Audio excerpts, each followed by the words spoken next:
Hello friends, अभी एक बहुत इंपॉर्टेंट चैप्टर स्टार्ट करने जा रहा हूँ। Incorporation of companies and matters incidental thereto. अब ये रिवीजन में मैं एकदम क्विकली आप लोगों को जो भी पास्ट में आप लोग पढ़ चुके हो उसको फटाफट फटाफट एक बारी ग्लिम्स करवा दूंगा। बट बस एक ही चीज बोल रहा हूँ कि प्लीज वो लोग ये रिवीजन देखिए जो एक बार ये पढ़ चुके हैं। बट यस, एक लिमिटेड टाइम में बहुत अच्छे से सारा मैं रिकलेक्ट करवा दूंगा। So without wasting any time, let us start with this. सबसे पहले सेक्शन 3 क्या बोलता है? Formation of company. एक कंपनी क्यों बनाया जाता है? तो बोला भाई कंपनी लॉफुल पर्पस के लिए ही बना सकते हो। नंबर वन, कंपनी किस पर्पस के लिए बना सकते हैं? लॉफुल पर्पस के लिए बना सकते हैं। देन दूसरा, कंपनी में मिनिमम कितने मेंबर्स होने चाहिए? अगर प्राइवेट कंपनी तो मिनिमम 2 मेंबर होने चाहिए। पब्लिक कंपनी है तो मिनिमम 7 मेंबर होने चाहिए।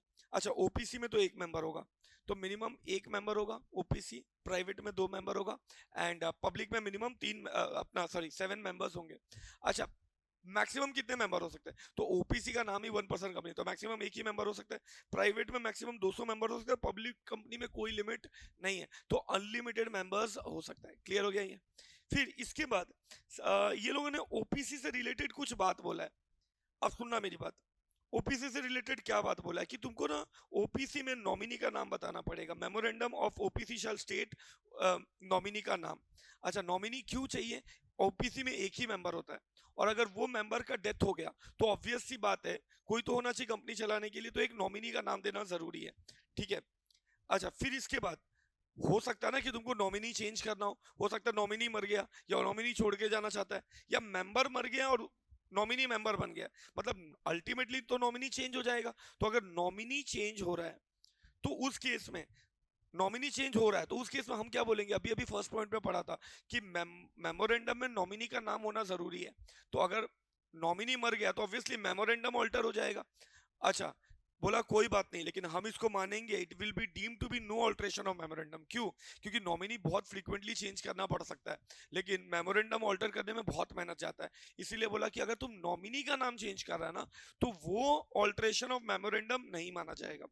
अभी बोला वो ऑल्ट्रेशन करे तो वो माना जाएगा कि मेमोरेंडम ऑल्टर नहीं हुआ, अगर नॉमिनी का नाम चेंज हुआ फिर भी।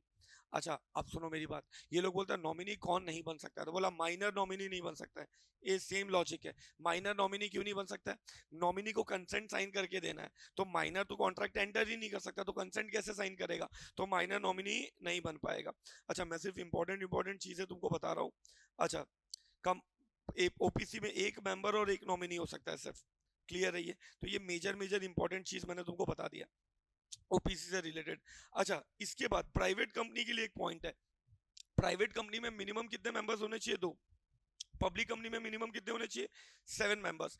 अगर मान लो कोई रीजन से कि तुम्हारे मेंबर का डेथ हो गया, समझ रहा, कोई मेंबर का डेथ हो गया, अब तुम्हारी ओपीसी में 2 से कम मेंबर है, या तुम्हारे पब्लिक कंपनी में 7 से कम मेंबर है, तो तुमको 6 मंथ्स का टाइम दिया जाता है। 6 मंथ्स में तुम उस नंबर को तुमने अगर अचीव कर लिया तब तो कोई दिक्कत नहीं है। बट 6 मंथ्स खत्म हो गया और तुम उस नंबर को अचीव नहीं कर पाया है, 6 महीने से ज्यादा हो गया एंड आप उस नंबर को अचीव नहीं कर पाया है, तो फिर जितने भी मेंबर्स होंगे, रिमेनिंग मेंबर्स, जिन वो सारे क्या हो जाएंगे? पर्सनली लायबल हो जाएंगे। ठीक है। इन लोग ने बोला कॉग्निजेंट ऑफ फैक्ट, मतलब क्या? एक समझो, जैसे पब्लिक कंपनी में 7 मेंबर्स थे, लेकिन 7 मेंबर से गिर के 5 मेंबर हो गए। ठीक है, 7 मेंबर से गिर के 5 मेंबर हो गए। अब तो अब 5 मेंबर है और 6 महीने से ज्यादा हो गया और तुमने वापस से 7 मेंबर अचीव नहीं किया, तो ये लोग बोलते सारे मेंबर पर्सनली लाइबल हो जाएंगे क्रेडिटर को। नहीं तो सेपरेट लीगल एंटिटी होता ना, बट अब मेंबर्स पर्सनली लाइबल हो जाएंगे। लेकिन सिर्फ वो मेंबर पर्सनली लाइबल होंगे जिनको पता है। अब हो सकता है आउट ऑफ 5 मेंबर्स एक मेंबर हॉस्पिटल में ही एडमिट है 8 महीने से, बेहोश पड़ा हुआ है, तो वो लाइबल नहीं होगा, उसको तो पता ही नहीं है ना यार। तो जो मेंबर्स को नॉलेज है इस बात का कि मेंबर्स का नंबर रिड्यूस हो गया है और फिर भी वो कंटिन्यू करे, तो वो सारे मेंबर्स पर्सनली लाइबल हो जाएंगे आफ्टर 6 मंथ्स। अब आता है मेमोरेंडम। ये मेमोरेंडम क्या होता है? ये कंपनी का कॉन्स्टिट्यूशनल डॉक्यूमेंट होता है। इसको तुम कंपनी का बाउंड्री बता सकते हो ओवरऑल, जिस बाउंड्री के विद इन के नहीं से कंपनी को काम करना होता है, तो it's a boundary with in which company को काम करना होता है, तो इट्स अ बाउंड्री। अच्छा, अब मेमोरेंडम के बाहर जाके अगर तुम कोई भी काम करोगे तो वो वॉइड है, इनिशियो है, अल्ट्रा वायरस है, नल है, वॉइड है। मेमोरेंडम में कौन से क्लॉजेस होंगे? ये तो मेमोरेंडम में ना, मैं तुमको एक कोड बताता हूँ, ऐसे याद रखो, नैरो लैक, नैरो लैक्स।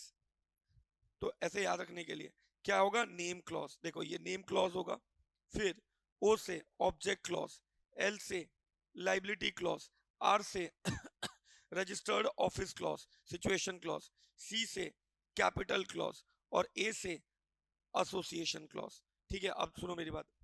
अब नेम क्लॉज में क्या होगा, तो कंपनी का नाम होगा। नेम क्लॉज में क्या होगा, कंपनी का नाम होगा और किससे एंड हो रहा है वो होगा। जैसे प्राइवेट कंपनी है तो प्राइवेट लिमिटेड लिखा रहेगा, पब्लिक कंपनी है तो लिमिटेड लिखा रहेगा, और अगर वन अपना सेक्शन 8 कंपनी है तो उसको नाम के आगे प्राइवेट या पब्लिक लिमिटेड लिखने की जरूरत नहीं है। तो ये नेम क्लॉज होता है।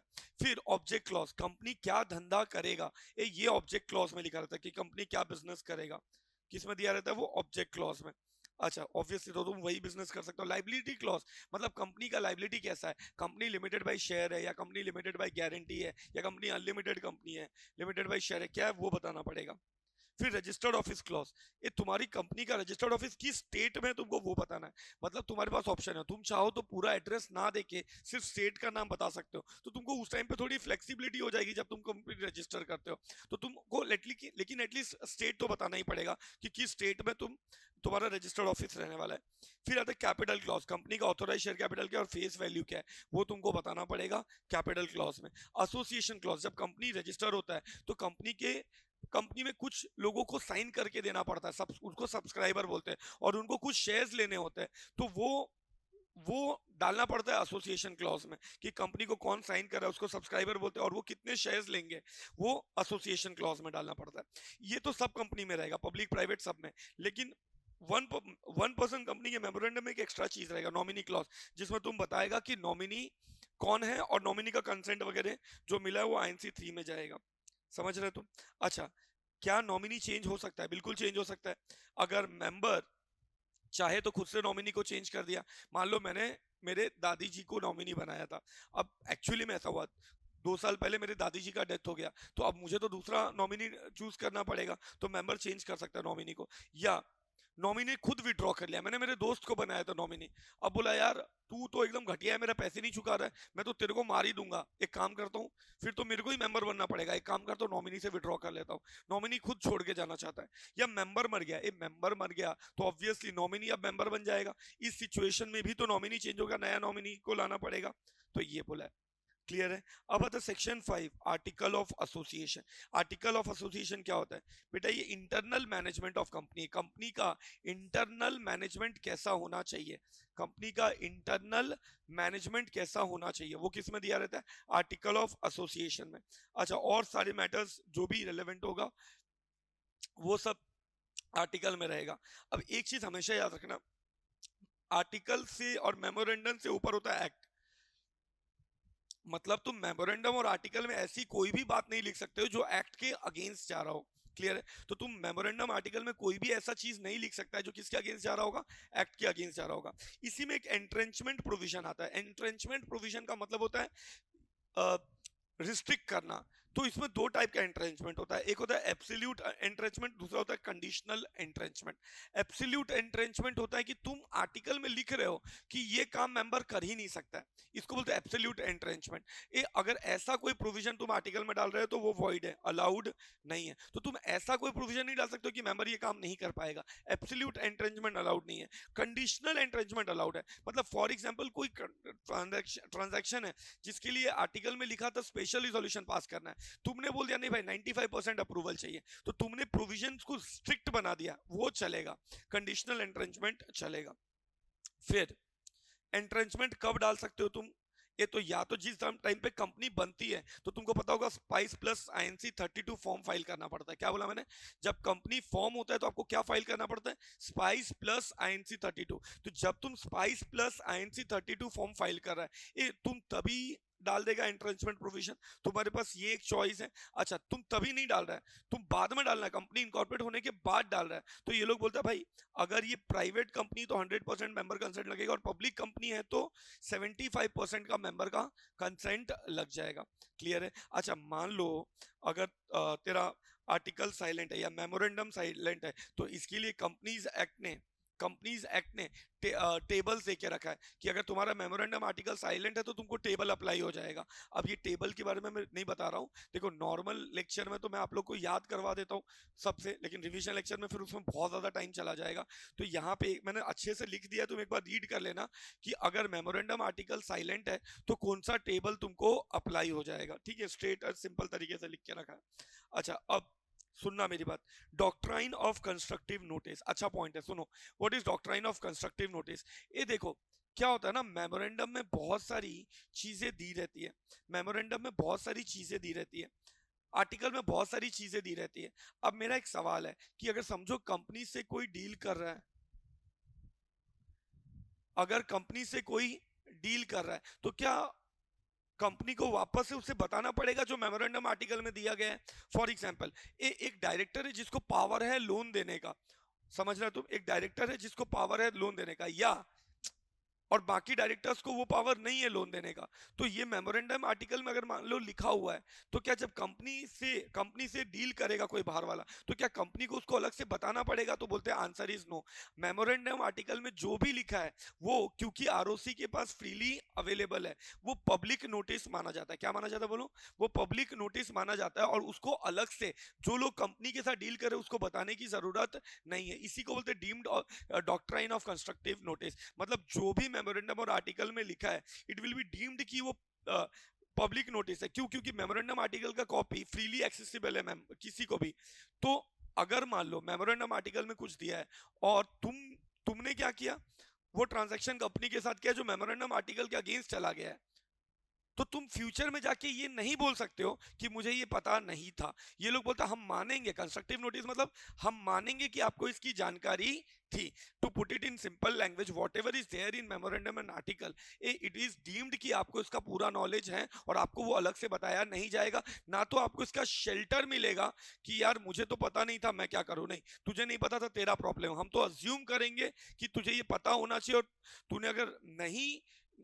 अगर तुझे नहीं भी पता होगा और तूने उसके बेसिस पे ट्रांजैक्शन किया तो तू गिल्टी तो माना ही जाएगा। तो ये लोग क्या बोलते हैं, as per the rule of constructive notice, it is deemed that any outsider before dealing with the company has read and understand in true meaning memorandum and article, समझ रहे हो? And it is free, any public document, anyone on payment of nominal fees is accessible, it is easily available from ROC। तो अगर आपने कोई भी transaction enter किया जो मेमोरेंडम आर्टिकल के अगेंस्ट है, तो उसमें जो भी उसकी वजह से आपको नुकसान होगा वो आपको बेयर करना पड़ेगा। आप ये नहीं बोल सकते हो कि मुझे तो पता नहीं था। अगर मेमोरेंडम आर्टिकल में लिखा है तो ये अज्यूम करके चलेंगे कि तुम्हें वो पता है। अच्छा, डॉक्ट्राइन ऑफ इंडोर मैनेजमेंट इसका अपोजिट है डॉक्ट्राइन ऑफ कंस्ट्रक्टिव नोटिस का। अब मैं तुमको एक एग्जांपल देके समझाता हूं तो तुमको दोनों क्लियर हो जाएगा। ये मान लो मिस्टर एक्स है डायरेक्टर कंपनी में, या मिस्टर किशोर है डायरेक्टर कंपनी में, जिसको राइट दिया गया है कि वो कंपनी के बिहाफ में लोन दे सकते।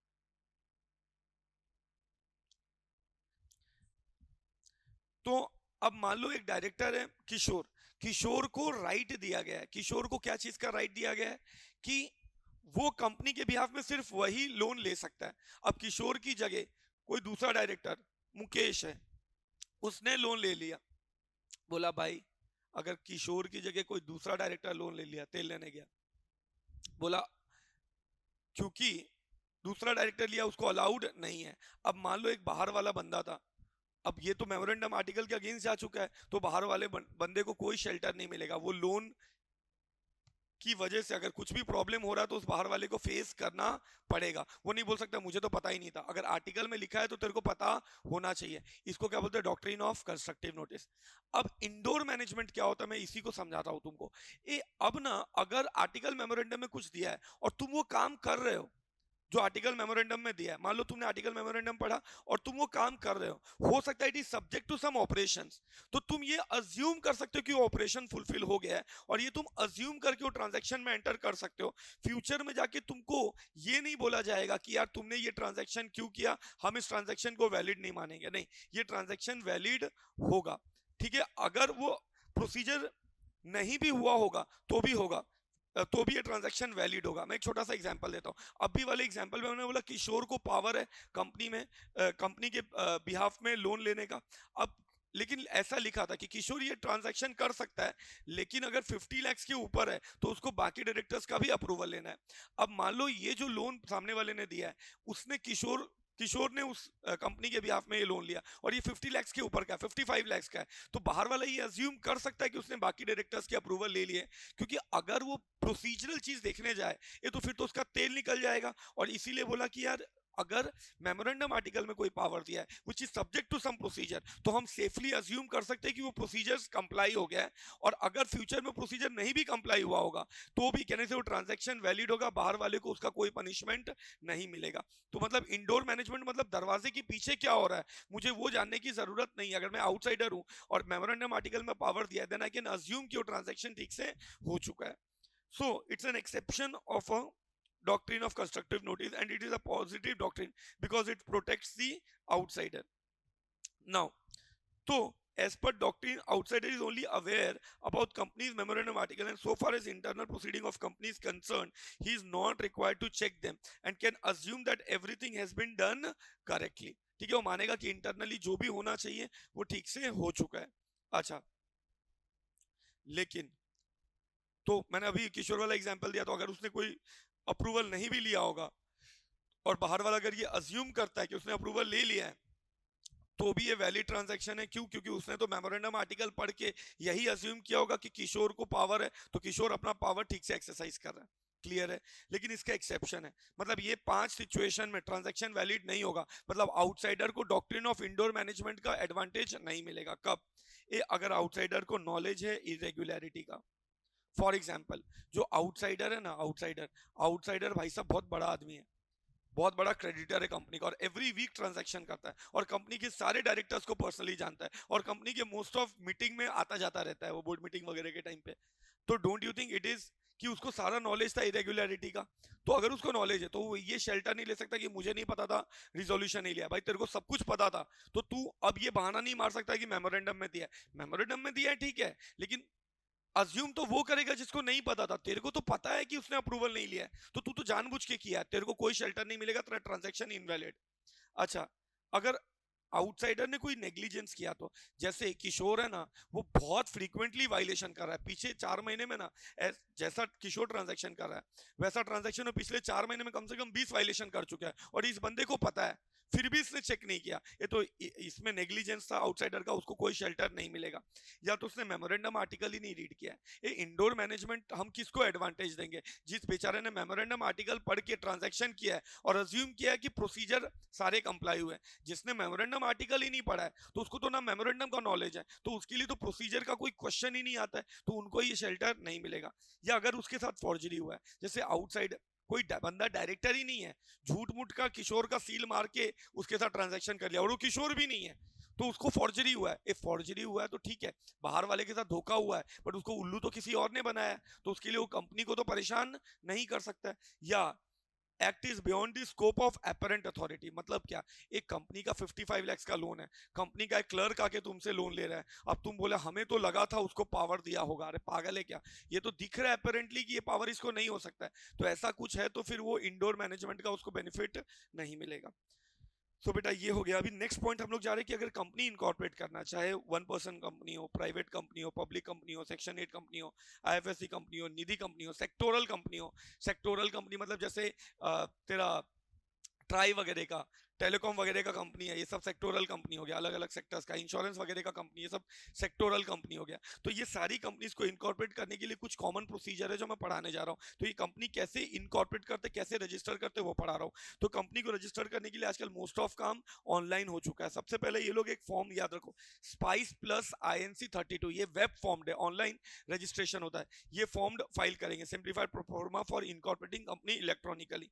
और ये स्पाइस प्लस INC 32 ये 2 पार्ट में दिया गया है फॉर्म, पार्ट ए दिया गया है, पार्ट बी दिया गया है। अच्छा, तुम्हारे पास चॉइस है। पार्ट ए में पहले तो कंपनी का नाम रिजर्व करने के लिए फाइल किया जाता है, कंपनी के नाम के लिए फाइल किया जाता है। अच्छा, पार्ट बी में बाकी सारे प्रोसीजर होते हैं कंपनी इनकॉर्पोरेट करने के लीगल। तुम्हारे पास पावर है, तुम दोनों फॉर्म साथ, दोनों पार्ट साथ में अपलोड फाइल कर सकते हो, part A plus part B साथ में फाइल कर सकते हो। या तो तुम क्या करोगे, पहले पार्ट ए फाइल कर दोगे, नाम ऑब्टेन कर लोगे, जो भी नाम तुमने प्रपोज किया नाम ले लोगे, फिर तुम पार्ट बी फाइल करोगे, तो तुम्हारे पास दोनों ऑप्शन है। तो part A of spice plus INC 32 में क्या दिया गया है, नाम रिजर्वेशन के लिए एप्लीकेशन करते हो, तुम मैक्सिमम कितना नाम दे सकते हो, 2 नाम। तो तुम अपने प्रायोरिटी लिस्ट में नाम ए नाम बी दे दोगे, तुमको जो बहुत ज्यादा जोर से पसंद है वो पहला नाम दोगे, और सेकंड अगर वो नाम नहीं मिल पा रहा है तो तुम सेकंड नाम दोगे। मतलब तुम 2 ऑप्शन दोगे कि मुझे ये नाम चाहिए, ये नहीं अवेलेबल है तो ये दे देना। तो पार्ट ए में इतना ही है, मतलब असली खेल किसमें होता है, पार्ट बी में। तो स्पाइस प्लस INC 32 के पार्ट बी में तुमको पार्ट बी कितने दिन में फाइल करना है, with in 20 days of name reservation. तो पार्ट ए में तुम नेम रिजर्वेशन करो, वहां से 20 डेज में तुम क्या फाइल करोगे, spice plus INC 32 part B में। और पार्ट बी में, और उसमें मेजर सारी चीजें होंगी, जो रिजर्व नाम है वो रहेगा, कंपनी को इनकॉर्पोरेट करना चाहते हो तो उसके लिए एप्लीकेशन जो करोगे वो रहेगा। अब कंपनी बनाना बहुत इजी हो गया, क्योंकि जब कंपनी बनता है तो कंपनी के साथ बहुत सारे चीजें लेनी पड़ती है, जैसे परमानेंट अकाउंट नंबर लेना होता है, टैक्स अकाउंट नंबर लेना होता है, डायरेक्टर्स का डिन लेना होता है। अगर नई कंपनी है और ये लोग कहीं और डायरेक्टर नहीं है तो हो सकता है उनके पास डिन ना हो, तो डिन लेना पड़ता है। तो तुम पार्ट बी में ये सारा कुछ अप्लाई कर सकता है, मतलब पैन टैन और डिन अप्लाई कर सकता है, लेकिन मैक्सिमम 3 दिन ही अप्लाई कर पाएगा, उससे ज्यादा डिन अप्लाई नहीं कर पाएगा। ये अब कोई बोलेगा सर पैन अगर पहले से है तो, या डिन पहले से है तो है तो कोई बात नहीं, वो ब्लैंक जाएगा। अब समझ रहा है, लेकिन अगर चाहो तो तुम वो ऑब्टेन कर सकते हो। मतलब अगर कोई नई कंपनी तो उसको ऑब्टेन करने के लिए एकदम ईज कर दिया स्पाइस प्लस INC 32 नाउ। अच्छा, साथ में तुम क्या अटैच करोगे, ई मेमोरेंडम AOA INC 33 में ई आर्टिकल, मतलब e memorandum e article electronic INC 33 and 34 में। लेकिन ये सिर्फ तब होगा जब तेरा 7 से ज्यादा सब्सक्राइबर नहीं है। तो तेरी कंपनी में 7 से ज्यादा सब्सक्राइबर है तो तेरे को फिजिकली मेमोरेंडम आर्टिकल डालना पड़ेगा। फिजिकली मतलब ऑफिस में नहीं जाना है, तुम उस फॉर्म को डाउनलोड करो, उसको डाउनलोड करके उसको भर दो नाम वाम सारा, फिर स्कैन करके उसको अपलोड कर दो, तो वैसे करना पड़ेगा। तो अगर 7 से ज्यादा है तो, अगर 7 से ज्यादा नहीं है, उससे कम है, तो फिर तो तुम EMOA और EAOA इलेक्ट्रॉनिक फाइल कर लेगा। क्लियर है ये। इसके बाद ए स्पाइस प्लस INC 32 में पार्ट बी के साथ तुम एक एजाइल प्रो भी फाइल करते हो INC 35। ये एजाइल प्रो बहुत जोरदार चीज है। देखो जब कंपनी बनता है ना, तो कंपनी जब धंधा करता है तो उसको दुनिया भर की चीजें लेनी होती है, जैसे GST रजिस्ट्रेशन लेना होता है, कितनी बार इंश्योरेंस का रजिस्ट्रेशन लेना होता है, प्रोविडेंट फंड का रजिस्ट्रेशन लेना होता है, अगर एक नंबर के ऊपर एम्प्लॉइज है कंपनी में तो प्रोफेशन टैक्स का रजिस्ट्रेशन लेना होता है, बैंक वगैरह खोलना होता है, सबके लिए अलग अलग से उसको जाना पड़ता है, बहुत मुश्किल है। एजाइल प्रो में ये सब कुछ एक साथ मिल जाएगा। तो GST registration, state insurance corporation, provident fund organisation, professional tax registration, bank account खोलना, ये पांचों काम एक साथ हो जाएगा। कोई बोलेगा सर लेकिन अगर उसके पास ऑलरेडी ये सारे नंबर्स हैं, इंश्योरेंस का नंबर है वगैरह, तो वो ब्लैंक रहेगा ना, फिर कुछ नहीं। तो इसमें से पांचों में अगर तुमको कुछ चाहिए तो तुम वो ऑब्टेन कर सकता है। मान लो पांचों में से 2 या 3 है, एक दो नहीं है तुम्हारे पास, तो जो नहीं है बस वो तुम अप्लाई करोगे, बट फाइल तो करना है एजाइल प्रो, वो मैंडेटरी है। तो ये तुम फाइल कर देगा। अच्छा, एजाइल प्रो का फुल फॉर्म लिख दिया मैं, application for goods and service tax identification number, employ state insurance corporation registration number plus employees provident fund registration number and opening of bank account. बहुत बड़ा नाम है ये। अच्छा, अब ये नाम किससे कैसे इनिशियल आया वो बता दिया मैंने। अच्छा, इसके बाद साथ में तुमको INC 8 फाइल करना पड़ेगा, जिसमें डिक्लेरेशन रहता है CA CS CMA का, एडवोकेट का इन प्रैक्टिस, सबका नहीं, इसमें से कोई भी किसी का भी डिक्लेरेशन ले लोगे, या तो CA का, या तो CS का, या तो CMA का, या तो एडवोकेट जो प्रैक्टिसिंग एडवोकेट है उनका। और क्या बोलोगे कि कंपनी को फॉर्म होने में सारे लॉज एंड एक्ट कंप्लाई हो गए, क्योंकि देखो गवर्नमेंट के पास इतना टाइम नहीं है कि हर चीज को वेरीफाई करते बैठेगा। तो बोलता है एक काम करो, CA का सर्टिफिकेट ले आओ, तो CA खुद वेरीफाई करने के बाद ही तो तुमको देगा कि हाँ यार सारे लॉज कंप्लाई हो गए कंपनी के रजिस्ट्रेशन में। ये INC 8 में जाएगा। अच्छा, एक बात, अगर सेक्शन 8 कंपनी है ना, सेक्शन 8 कंपनी, तो उसका यही चीज, मतलब ये डिक्लेरेशन CA का सारा लॉ कंप्लाई वो INC 14 में जाता है। और अगर अच्छा, तो INC 14 में जाता है। अच्छा, फिर पहला सब्सक्राइबर कंपनी के और डायरेक्टर्स, ये लोग कन्विक्टेड नहीं है कंपनी के फॉर्मेशन में। कंपनी जब फॉर्म होता है ना, तो फॉर्मेशन में जो लॉस होते हैं, उसके कंपनी के फॉर्मेशन में अगर तुमने लॉ को तोड़फोड़ किया है तो कहने से तुम कन्विक्ट हो जाएगा ऑफेंसेस का। तो बोलता है भाई लास्ट के 5 साल में वो जो प्रमोटर होंगे, वो जो डायरेक्टर, वो जो क्या बोलते हैं डायरेक्टर होंगे, वो जो सब्सक्राइबर होंगे, वो लास्ट के 5 साल में they shall not be convicted, they shall not be, क्या बोलो जोर से, कन्विक्टेड। किस चीज के लिए कन्विक्ट नहीं होना चाहिए, किसी कंपनी के फॉर्मेशन के फ्रॉड में कन्विक्ट नहीं होना चाहिए लास्ट के 5 साल में। अच्छा, ऐसा डिक्लेरेशन INC 9 में देना पड़ेगा कि हमारे डायरेक्टर और सब्सक्राइबर कंपनी का किसी भी, कोई भी कंपनी उन्होंने फॉर्म नहीं किया लास्ट के 5 साल में जिसमें वो कन्विक्ट हुए फॉर एनी फ्रॉड और समथिंग, मतलब फॉर्मेशन में उन्होंने कुछ फ्रॉड नहीं किया, ऐसा डिक्लेरेशन आईएनसी 9 में देना पड़ेगा। अगर ये सेक्शन 8 कंपनी, तो ऐसा ही डिक्लेरेशन तुमको आईएनसी 15 में देना है। अच्छा, तुमको पता है जैसे आरओसी होता है वैसे ही सीआरसी भी होता है, एक तरीके से लोग सेम ही होता है, बट सीआरसी तुमको कंपनी जब इनकॉर्पोरेट होता है तो सर्टिफिकेट देता है, सेंट्रल रजिस्ट्रेशन सेंटर। ये क्या देता है तुमको? सर्टिफिकेट ऑफ इनकॉर्पोरेशन देता है। किस फॉर्म में? आईएनसी 11 में। तो जो तेरी कंपनी इनकॉर्पोरेट हो गई है ना, तो कंपनी जब इनकॉर्पोरेट होती है तो कंपनी के इनकॉर्पोरेशन का जो सर्टिफिकेट दिया जाता है, ये कौन देता है? सेंट्रल रजिस्ट्रेशन सेंटर देता है। और ये किस फॉर्म में देता है? ये आईएनसी क्या बोलते हैं, ये तेरा आईएनसी 11 में देता है। इसके बाद हम लोग नेक्स्ट पॉइंट पे जा रहे हैं। देखो, ये लोग बोलते हैं भाई, अगर अब मैंने तुमको एक चीज बताया था थोड़ी देर पहले कि तुमको मेमोरेंडम में ना कंपनी का स्टेट बताना होता है कि कंपनी का रजिस्टर्ड ऑफिस कौन से स्टेट में होगा। ये मान लो तुमने ये बता दिया कि कंपनी का रजिस्टर्ड ऑफिस कौन से स्टेट में होगा, क्या बोला मैंने? तुमने ये बता दिया कि कंपनी का रजिस्टर्ड ऑफिस कौन से स्टेट में होगा, लेकिन तुमने एग्जैक्ट एड्रेस नहीं दिया, तो तुमको वो एग्जैक्ट एड्रेस आईएनसी 22 में 30 डेज के अंदर बताना है। कितने डेज के अंदर बताना है बताइए?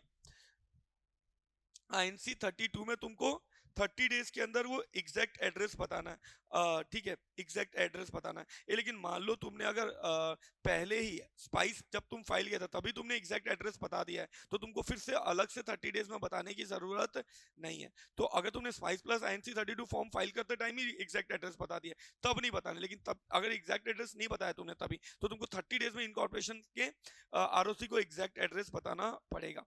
अच्छा, 1% कंपनी है ना, तो उसको बेटा कुछ एक्स्ट्रा कंडीशन फुलफिल करना है। क्या कंडीशन? उसको नॉमिनी का कंसेंट फाइल करना है आईएनसी 3 में। अच्छा, सेक्टोरल कंपनी जैसे कोई इंश्योरेंस कंपनी है तो या कोई इलेक्ट्रिसिटी कंपनी है या कोई तेरा टेलीकॉम कंपनी है, तो सब सेक्टोरल कंपनीज हो गया। तो इनके जो सेक्टोरल रेगुलेटर है उसका एनओसी लेना पड़ता है, नॉन ऑब्जेक्शन सर्टिफिकेट। उनका एनओसी भी साथ में अटैच करना होता है। जैसे टेलीकम्युनिकेशन कंपनी का एनओसी ट्राई देगा, इंश्योरेंस कंपनी का आईआरडीए देगा, समझ रहे हो? तो ये लोग इलेक्ट्रिसिटी का इलेक्ट्रिसिटी बोर्ड है, तो ये लोग का एनओसी तुमको अप्लाई करना पड़ेगा। क्लियर है ये?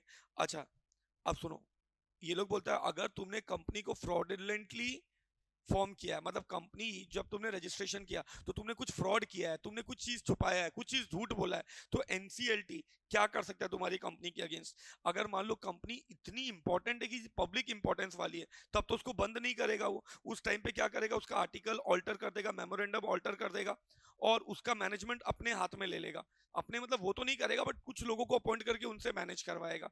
लेकिन अगर मान लो ऐसा कुछ नहीं है, या हाँ सॉरी, ये हो गया। और मान लो अगर उसके कुछ मेंबर्स है जो पर्सनली सारा बेनिफिट ले लिए कंपनी से, ये तो फिर वो मेंबर्स की लायबिलिटी क्या करवा देगा? अनलिमिटेड। मान लो कंपनी पब्लिक इंटरेस्ट से इन्वॉल्व नहीं है, पब्लिक का, जनता का कोई भलाई नहीं हो रहा है उसमें, ये तो उस केस में उस कंपनी का नाम निकाल देगा, रिमूव रजिस्टर ऑफ कंपनी से उस कंपनी का नाम क्या कर देगा? निकाल देगा।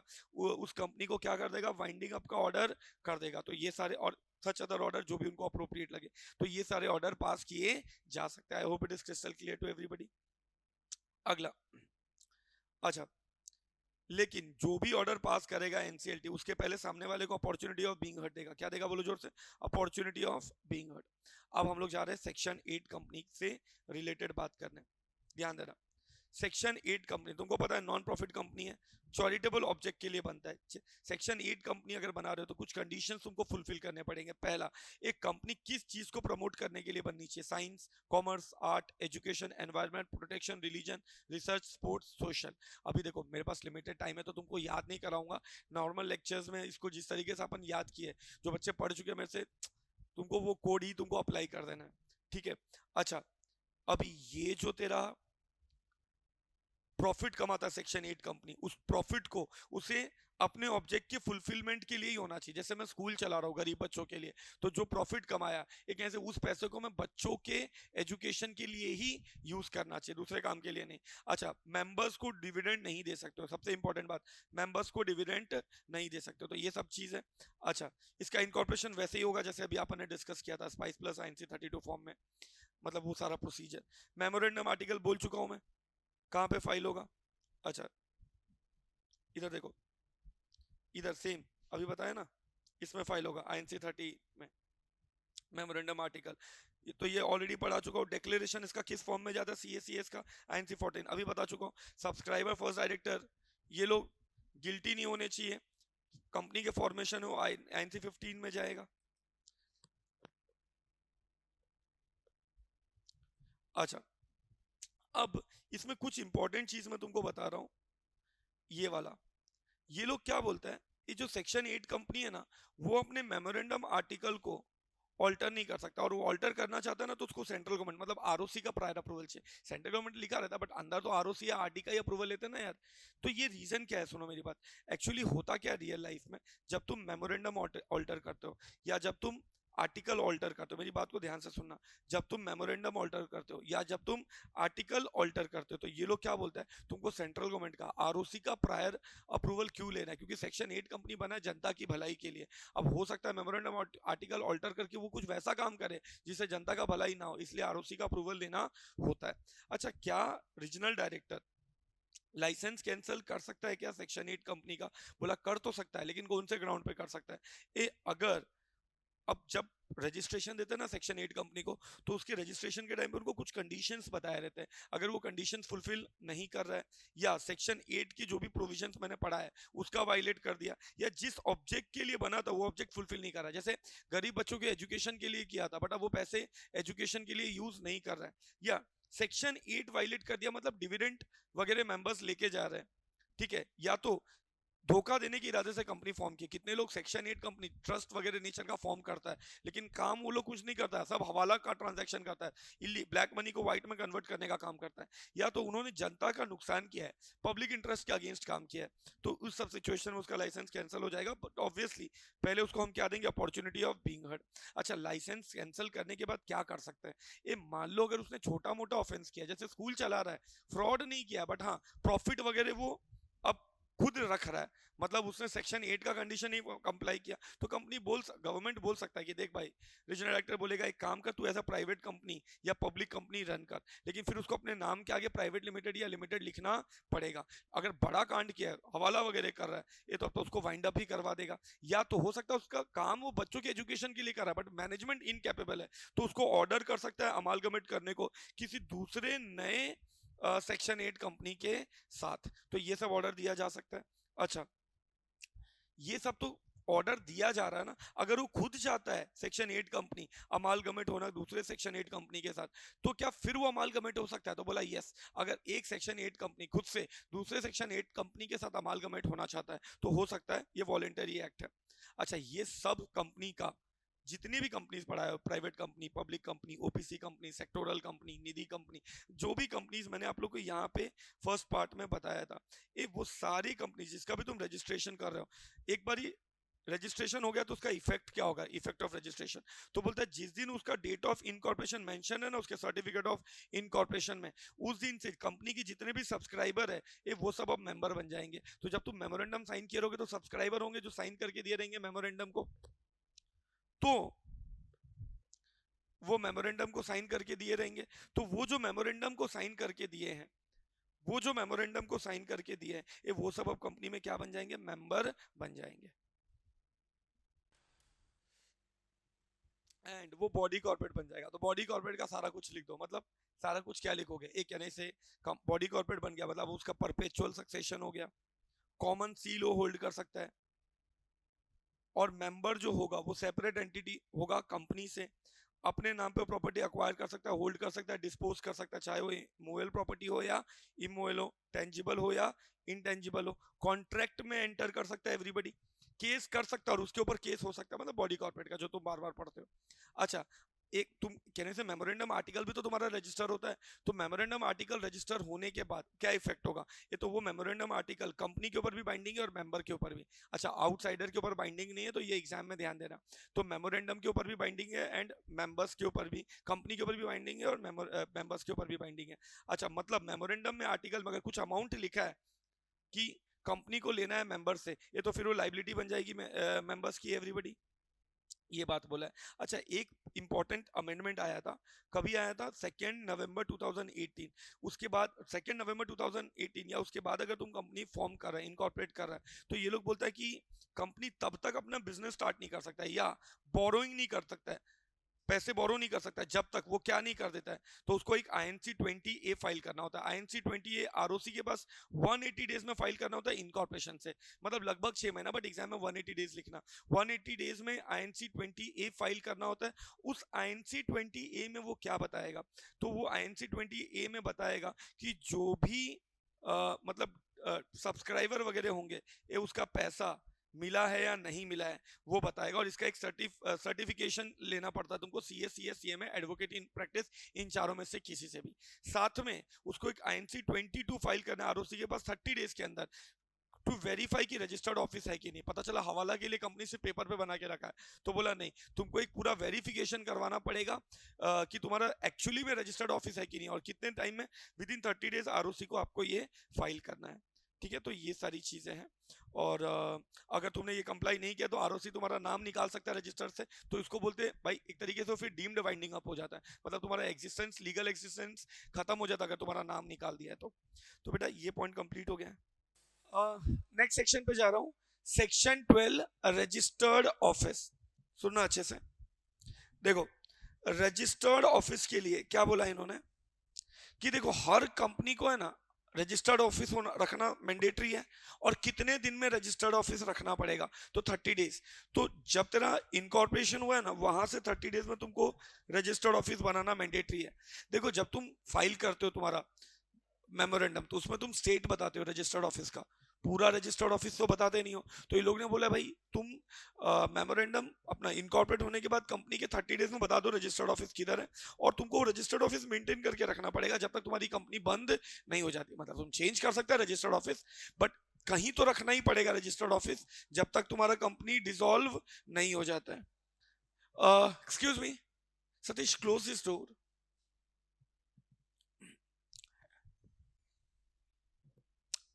ओके, अभी क्या होता है ना, तुमने रजिस्टर्ड ऑफिस बना दिया, अब आपने रजिस्टर्ड ऑफिस बनाया है तो आपको बताना भी तो पड़ेगा। तो बोला आरओसी को तुम INC22 में बता दो तुम्हारा एग्जैक्ट एड्रेस क्या है रजिस्टर्ड ऑफिस का, कितने दिन में, जब तुम्हारा इनकॉर्पोरेट हुआ वहां से 30 डेज में। इन सिंपल लैंग्वेज 30 डेज में तुमको रजिस्टर्ड ऑफिस का एग्जैक्ट एड्रेस डिसाइड भी कर लेना है, एंड तुमको 30 डेज में रजिस्टर्ड ऑफिस बता भी देना एग्जैक्ट एड्रेस आरओसी को।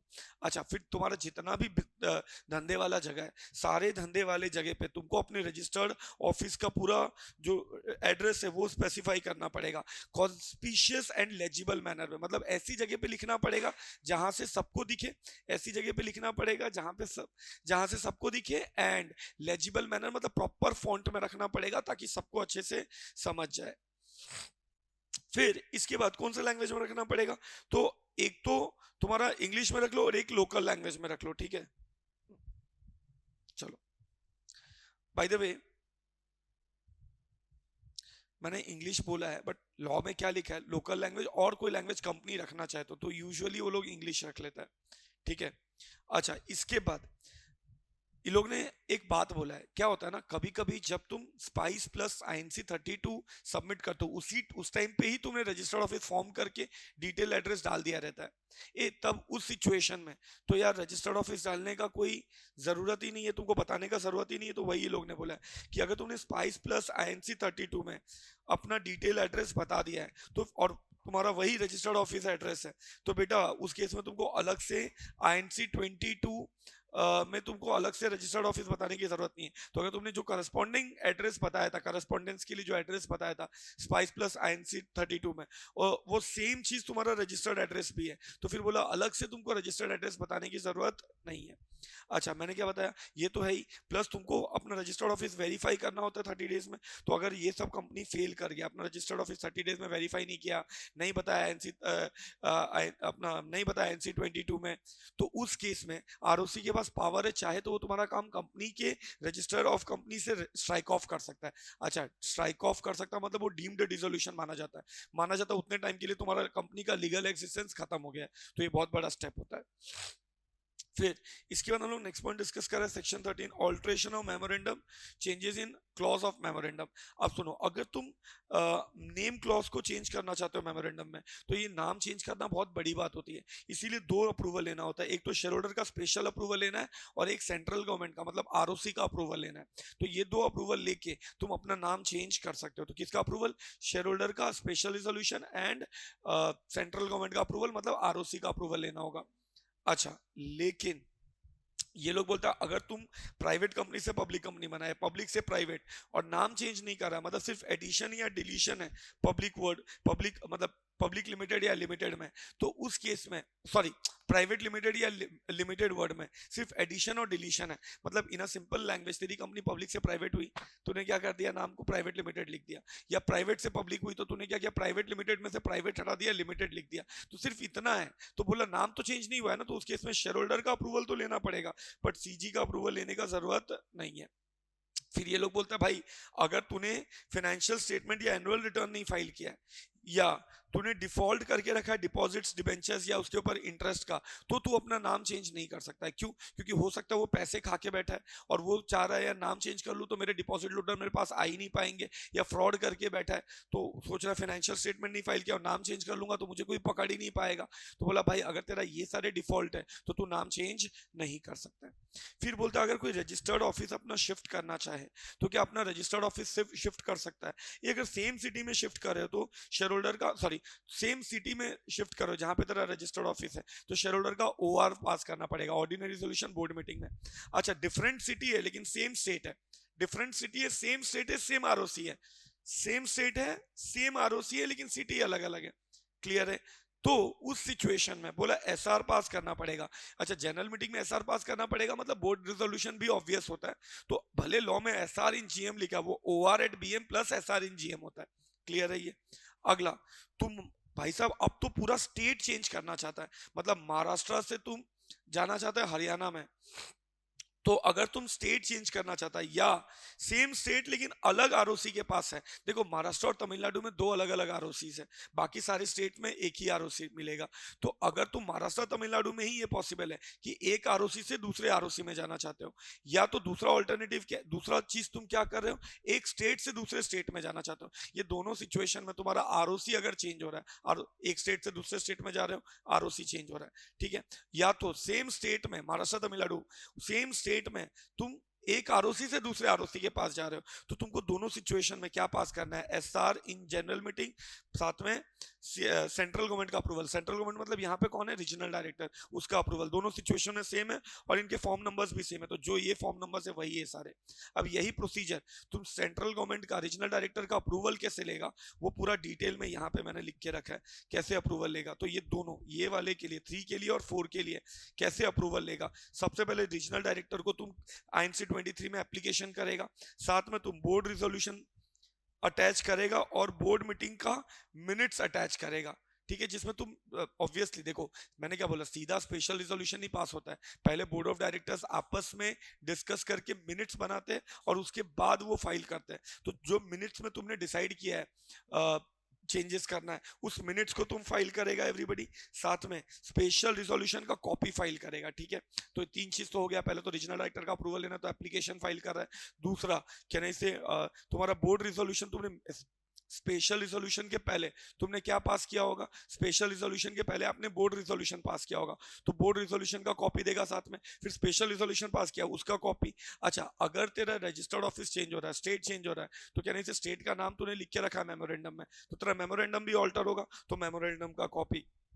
अच्छा, और हो सकता है कि तुम चेंज कर रहा, तो हो सकता है किसी क्रेडिटर्स वगैरह का पैसा तुम पैसे खा के भागने के चक्कर में घूम रहे हो, और इसीलिए क्रेडिटर्स का, डिबेंचर होल्डर्स का डिटेल जो, और वो नया डिटेल होना चाहिए, मतलब बहुत पहले का बनाया हुआ नहीं, लेटेस्ट लास्ट के 1 महीने में बनाना चाहिए, उससे ज्यादा पुराना नहीं होना चाहिए। अच्छा, तुम एडवर्टाइज करोगे 2 न्यूज़पेपर में, एक इंग्लिश न्यूज़पेपर में और एक वर्नाकुलर न्यूज़पेपर में, और वो जो एडवर्टाइज करोगे तो हो सकता है कुछ ऑब्जेक्शन आया होगा, तो वो सब तुमको सब साथ में देना पड़ेगा कि भाई मैंने 2 न्यूज़पेपर में अटैच किया, उसका पूरा पिक्चर देना पड़ेगा कौन से न्यूज़पेपर में अटैच किया, साथ में अगर किसी का ऑब्जेक्शन आया है तो ऑब्जेक्शन भी तुमको बताना पड़ेगा। Are you understanding? और ये सब तुमने बताया तो रीजनल डायरेक्टर 60 डेज में डिसाइड करेगा तुमको अलाउ करना है या नहीं करना है। अगर रीजनल डायरेक्टर ने अलाउ कर दिया ये तो फिर तुम उसका ऑर्डर INC 28 में ROC के पास फाइल करेगा 30 डेज में। आई होप इट इज क्लियर। अगले पॉइंट पे जाते हैं, चेंजेस ऑफ ऑब्जेक्ट। अब मेरी बात को ध्यान से सुनना, क्या होता है अगर तुम ऑब्जेक्ट चेंज करना चाहते हो, ए ऑब्जेक्ट चेंज करना चाहते हो तो बहुत बड़ी चीज है। फॉर एग्जांपल मैं कंस्ट्रक्शन छोड़ के अब मूवी प्रोडक्शन में कंस्ट्रक्शन छोड़ के मैं मूवी प्रोडक्शन में जाना चाहता हूँ, तो अगर मैं ऑब्जेक्ट चेंज करना चाहता हूँ तो शेयर होल्डर का स्पेशल रिजोल्यूशन मेरे को जनरल मीटिंग में पास करना पड़ेगा। लेकिन कभी कभी क्या होता है, तुमने जो फंड रेज किया है ना वो तुमने प्रोस्पेक्टस के थ्रू फंड रेज करके रखा है और प्रोस्पेक्टस में तुमने ऑब्जेक्ट चेंज करके रखा है, सॉरी ऑब्जेक्ट लिख के रखा है, और अब तुम अपना ऑब्जेक्ट चेंज करना चाहते हो, तो ये बहुत बड़ा स्टेप होता है। इसीलिए इन्होंने बोला भाई अगर कोई कंपनी है जिसका कोई अनयूटिलाइज्ड अमाउंट है पब्लिक इशू का और उसने वो फंड कैसे रेज किया है, प्रोस्पेक्टस के थ्रू इशू किया है, तो फिर अगर ऑब्जेक्ट चेंज करना चाहते हो तो एसआर तो पास करना ही पड़ेगा, साथ में 2 न्यूज़पेपर में ऐड करना है तुमको, और साथ में जो डिसेंटिंग शेयर होल्डर है उनको एग्जिट अपॉर्चुनिटी देनी है। देखो एसआर तो तुमने पास कर दिया, लेकिन हो सकता है 12% डिसेंटिंग शेयर होल्डर हो, तो वो 12% को तुम कैश या जो भी दे के पैसे वैसे दे के उसको एग्जिट ऑफर तुमको देना पड़ेगा, तो उसको बोलते हैं exit opportunity to dissenting share holder. ये 3 चीज आपको करना पड़ेगा। अच्छा, आर्टिकल अगर ऑल्टर करना चाहते हो तुम तो आर्टिकल ऑल्टर कर सकते हो क्या, तो बोला भाई आर्टिकल ऑल्टर कर सकते हैं, लेकिन आर्टिकल को ऑल्टर करने के लिए एसआर पास करना पड़ेगा। लेकिन यहाँ पे एक बात बोला कि ये देखो कभी कभी क्या होता है, पब्लिक कंपनी है ना, सारा बेनिफिट ले लेता है पब्लिक कंपनी का, पब्लिक से पैसा ले लिया सब कर लिया और बाद में प्राइवेट में कन्वर्ट होना चाहता है, तो ये बहुत बड़ी बात होती है। तो बोला अगर पब्लिक कंपनी प्राइवेट में कन्वर्ट होना चाहता है ये तो फिर उसको सेंट्रल गवर्नमेंट मतलब रीजनल डायरेक्टर का अप्रूवल लेना पड़ेगा। फिर इसके बाद क्या बोला इन्होंने, अच्छा अगर मान लो प्रोवाइडेड फर्दर इफ एनी, अगर कोई एप्लीकेशन पेंडिंग है एनसीएलटी के पास, ठीक है, पहले क्या होता था, ये तो अमेंडमेंट आया है, अब तुम रीजनल डायरेक्टर का अप्रूवल ले रहा है, लेकिन पहले तुम रीजनल डायरेक्टर का अप्रूवल नहीं ले रहा था, तो पहले तुम एनसीएलटी का अप्रूवल लेता था और बाद में बहुत कुछ साल पहले ही अमेंडमेंट आया। तो अब पहले का जो एप्लीकेशन होगा जहां पे तुम पब्लिक को प्राइवेट में कन्वर्ट करना चाहते हो और तुमने एनसीएलटी को एप्लीकेशन देके रखा था, क्या वो एप्लीकेशन जो है तुम्हारा वो भी अब रीजनल डायरेक्टर के पास जाएगा, तो बोला नहीं, पहले वाले जो भी हमें एप्लीकेशन होंगे वो तो एनसीएलटी के पास ही रहेगा, एनसीएलटी ही उसको चेक मतलब जो भी अप्रूवल देना है देगा। अच्छा, बाद में तुम जो कॉपी ऑल्टर करोगे आरओसी का, मतलब जो भी तुम आर्टिकल आरओसी के मतलब जो भी तुम्हारा आर्टिकल चेंज करोगे, ये जो नया कॉपी होगा तुमको आरओसी को विद इन 15 डेज देना है of such alteration along with CG order. तो सीजी जो ऑर्डर देगा, अगर कोई ऑर्डर सीजी का लेना था वो ऑर्डर तुमने ले लिया, साथ में ऑल्टर्ड कॉपी है वो सब तुम आरओसी के पास within 15 days within 15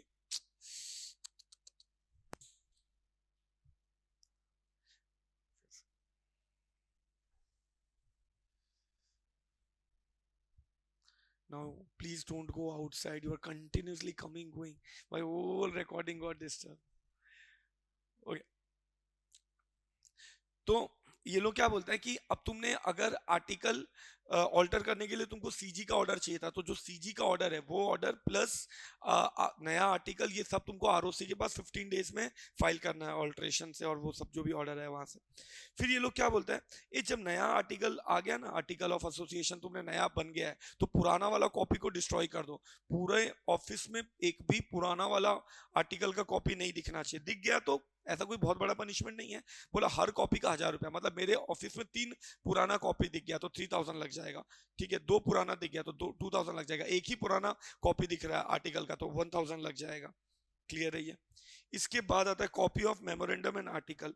ये लोग क्या बोलता है कि अगर मेंबर ने तुमसे मेमोरेंडम आर्टिकल मांगा है तो तुमको मेंबर को 7 डेज में वो मेमोरेंडम आर्टिकल दे देना पड़ेगा, क्योंकि यार उसको चाहिए तो उसको तुमको देना पड़ेगा। इतना ही नहीं, अगर तुम कोई कन्वर्जन हो रहा है दूसरे क्लास ऑफ कंपनीज में, तो ये लोग बोलते हैं भाई जो भी कन्वर्जन होता है तेरा दूसरे क्लास ऑफ कंपनी में, तुमने रूल कंप्लाई करके एक्ट कंप्लाई करके दूसरे क्लास ऑफ कंपनी में तुम कन्वर्ट करवा सकते हो, बट जो भी उसका एप्लीकेबल एक्ट और रूल्स है तुमने वो फॉलो करके अगर दूसरे क्लास ऑफ कंपनी में तुम अपना कंपनी को दूसरे क्लास ऑफ कंपनी में कन्वर्ट करवा रहे हो, तो एक क्वेश्चन आता है कि जो एग्जिस्टिंग कॉन्ट्रैक्ट होंगे कंपनी के, एग्जिस्टिंग डेट्स होगा, लाइबिलिटीज होंगे, डेटर्स होंगे, क्रेडिटर्स होंगे, तो बोलता है भाई वो सब अफेक्ट नहीं होगा, तो it will not affect the existing contract debts and liabilities of the company. I hope it is clear. अगला, क्या एक सब्सिडरी कंपनी अपने होल्डिंग कंपनी का शेयर्स होल्ड कर सकता है क्या? ये तो नॉर्मली सब्सिडरी कंपनी अपने होल्डिंग कंपनी का शेयर्स होल्ड नहीं कर सकता, होल्डिंग कंपनी अपने सब्सिडरी कंपनी को शेयर्स अलॉट नहीं कर सकता, ये अलाउड नहीं है। लेकिन इसके तीन एक्सेप्शन है। जब सब्सिडरी कंपनी होल्डिंग कंपनी के शेयर्स होल्ड कर सकता है, as a legal representative hold कर सकता है। क्या बोला मैंने? As a legal representative hold कर सकता है अगर वो किसी डिजीज शेयर होल्डर का लीगल रिप्रेजेंटेटिव है। For example H limited holding company है, एच लिमिटेड सब्सिडरी है। एच लिमिटेड का एक शेयर होल्डर था ए, और ए ने एस लिमिटेड को अपना लीगल हेयर बना के रखा था। ए का डेथ हो गया, तो ए का डेथ हो गया ना, तो एक S limited as a legal heir, वो as a legal representative shares hold करके रख सकता है इन एच लिमिटेड। पहला। दूसरा, अच्छा यहाँ पे वोटिंग राइट दोनों में अवेलेबल है, फर्स्ट और सेकंड में। दूसरा, subsidiary can hold as a trustee. जैसे holding company, example, holding company में बेटा 7 शेयर होल्डर्स थे। अब क्या हुआ पता है? ए और बी, ए का डेथ हो गया और ए का शेयर बी को चला गया। अब बी भी पहले से शेयर होल्डर है, तो public company H limited 7 share holder है, 7 शेयर होल्डर है, और ए का डेथ हो गया और अब उसका शेयर बी को चला गया। मान लो हो सकता है उसने बी को अपना लीगल रिप्रेजेंटेटिव बना के रखा होगा, तो डोंट यू थिंक 7 से 6 मेंबर हो गया, और पब्लिक कंपनी में तो 7 मेंबर होना जरूरी है। तो subsidiary company as a trustee hold कर रहा है शेयर्स, ताकि नंबर ऑफ शेयर होल्डर्स बढ़ जाए होल्डिंग कंपनी के, तो बोला ये भी चलेगा। या तो सब्सिडरी कंपनी सब्सिडरी बनने के पहले से अगर शेयर होल्ड करके रखा है तो भी चलेगा। जैसे मैं अभी सब्सिडरी बनाऊं, लेकिन मैं पहले से मतलब पहले से मैंने भी होल्ड करके रखा था। पहले होल्डिंग कंपनी मेरा होल्डिंग कंपनी नहीं था, मैंने उसमें कुछ 8-10 शेयर्स होल्ड करके रखे थे, और बाद में मैं उसका सब्सिडरी बन गया। ये तब तो वो मेरा बाप बना है, उसके पहले से मैं थोड़ा बहुत शेयर्स लेके रखा हूं ना, तो बोला पहले से लेके रखा है तो तुम उसको कंटिन्यू कर सकते हो, वोटिंग राइट नहीं मिलेगा। क्लियर है ये? अगला, सर्विस ऑफ डॉक्यूमेंट। सुनना मेरी बात, क्या होता है? अगर कंपनी को कोई तुमको डॉक्यूमेंट सर्व करना है, तो ये लोग बोलता है कंपनी को वो डॉक्यूमेंट आप कहाँ पे सर्व कर सकते हो। तो डॉक्यूमेंट में बी सर्व्ड टू कंपनी। एक तो तुम कंपनी को सर्व कर दोगे, या तो कंपनी के ऑफिसर को सर्व करोगे। कहाँ पे करोगे? रजिस्टर्ड ऑफिस पे। कहाँ पे करोगे? रजिस्टर्ड ऑफिस पर। कंपनी को कैसे सर्व करोगे? या तो स्पीड पोस्ट से, या तो रजिस्टर्ड पोस्ट, या तो जाके वो डॉक्यूमेंट उसके रजिस्टर्ड ऑफिस पे छोड़ के आओ, या तो कुरियर से भेज दो, या तो ईमेल से भेज दो, या तो फैक्स से भेज दो। ऐसे सर्विस कर सकते हो डॉक्यूमेंट्स का। क्लियर है ये सबको? तो यही पॉइंट है। अगला, ऑथेंटिकेशन ऑफ डॉक्यूमेंट। जो डॉक्यूमेंट होता है उसका ऑथेंटिकेशन कैसे होगा? जो डॉक्यूमेंट होता है उसका ऑथेंटिकेशन कैसे होगा? तो ये लोग बोलते हैं भाई कोई भी डॉक्यूमेंट को ऑथेंटिकेट करने के लिए, कंपनी अगर कोई डॉक्यूमेंट को ऑथेंटिकेट कर रही है, तो कंपनी उस डॉक्यूमेंट को कैसे ऑथेंटिकेट करेगी? तो या तो कंपनी का कोई डायरेक्टर ऑथेंटिकेट करेगा, या तो कंपनी का कोई की मैनेजरियल पर्सनल ऑथेंटिकेट करेगा, कंपनी का कोई ऑफिसर ऑथेंटिकेट करेगा, या कोई ऐसा ऑफिसर या एम्प्लॉय जिसको बीओडी ने ऑथोराइज किया है। तो अगर कंपनी को कोई डॉक्यूमेंट ऑथेंटिकेट करना है, तो या तो डायरेक्टर ऑथेंटिकेट कर लेगा, या तो की मैनेजरियल पर्सन, या तो कोई ऑफिसर एम्प्लॉय, बट उसको किसने ऑथोराइज करना चाहिए? बोर्ड ऑफ डायरेक्टर ने। किसने ऑथोराइज करना चाहिए? बोर्ड ऑफ डायरेक्टर ने। अगला आता है execution of bills of exchange. ये बिल्स ऑफ एक्सचेंज को कैसे एग्जीक्यूट करेंगे? इसमें दो पॉसिबिलिटी है, या तो कंपनी के पास कॉमन सील है, या तो कंपनी के पास कॉमन सील नहीं है। ये अगर कंपनी के पास कॉमन सील है, तो don't you think common seal है तो फिर कॉमन सील अफिक्स करके एग्जीक्यूट करना बिल्स ऑफ एक्सचेंज बहुत ईजी हो जाएगा। तो बोलता है भाई उसकी सिचुएशन में तो कोई भी जो बंदा ऑथोराइज्ड है, जिसको भी अटर्नी देके रखा बिल्स ऑफ एक्सचेंज एग्जीक्यूट करने का, इंडिया के बाहर, वो एग्जीक्यूट कर पाएगा।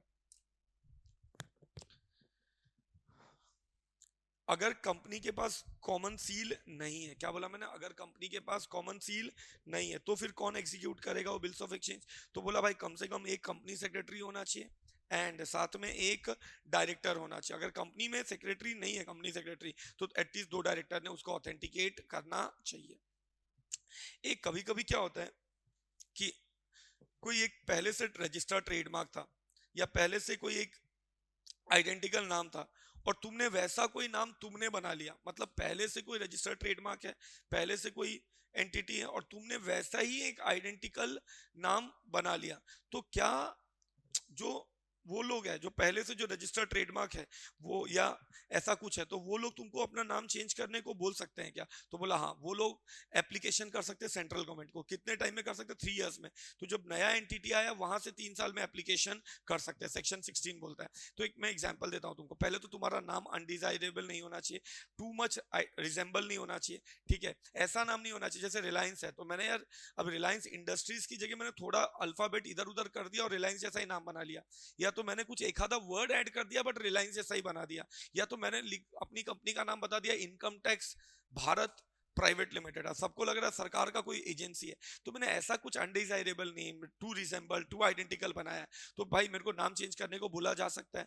या तो मैंने ऐसा कोई नाम नहीं बनाया लेकिन कोई एग्जिस्टिंग कंपनी है, जैसे एलन सोली है, मैंने मेरा नाम एलन लोली बना लिया, तो क्या एलन सोली एप्लीकेशन कर सकता है? बोला हाँ। अगर कोई रजिस्टर्ड ट्रेडमार्क है, अगर कोई रजिस्टर्ड ट्रेडमार्क है तो वो लोग कि जैसा अगर किसी दूसरे ने नाम बनाया तो वो लोग एप्लीकेशन कर सकते हैं। अच्छा, एप्लीकेशन कितने टाइम में कर सकते हैं? तो बोला एप्लीकेशन 3 साल में कर सकते हैं। कब से? तो जब एलन लोली आया ना वहां से 3 साल में एप्लीकेशन कर सकते हैं। और एप्लीकेशन किया तो रीजनल डायरेक्टर 3 मंथ्स का टाइम देगा, ठीक है?